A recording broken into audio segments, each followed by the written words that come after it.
ہوش سنبھالا تو خود کو اوروں سے مختلف پایا۔ مجھے لگتا تھا کہ میرے پاس کسی چیز کی کمی ہے۔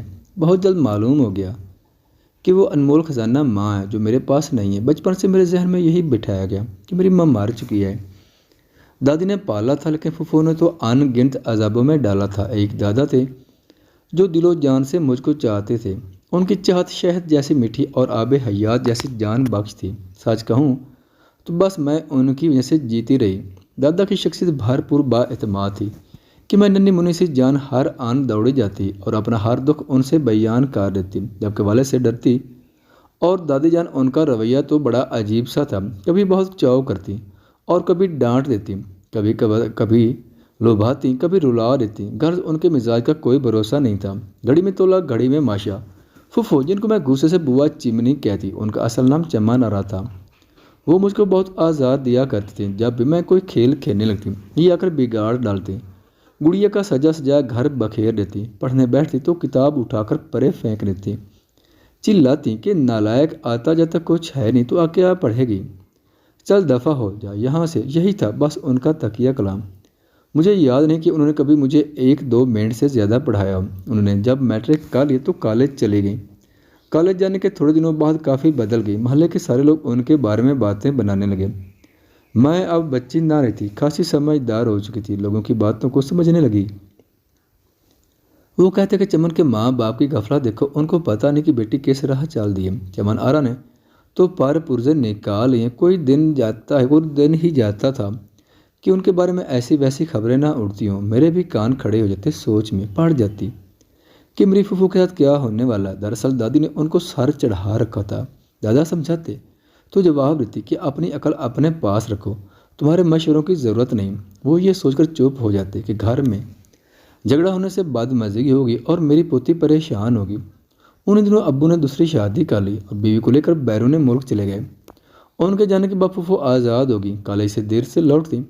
وہ خوبصورت تھیں، کئی رشتے آئے مگر انہوں نے انکار کر دیا۔ وہ 3rd ایئر میں تھی جب ایک رشتہ آیا، وہ اس رشتے پر نہال تھیں۔ دادی سے کہا کہ بس یہیں ہاں کر دو۔ دادی بولی انجان لوگ ہیں، دیکھے نہ بھالے، کیسے ہاں کر دو؟ آپ کے نہیں، میرے تو دیکھے بھالے ہیں۔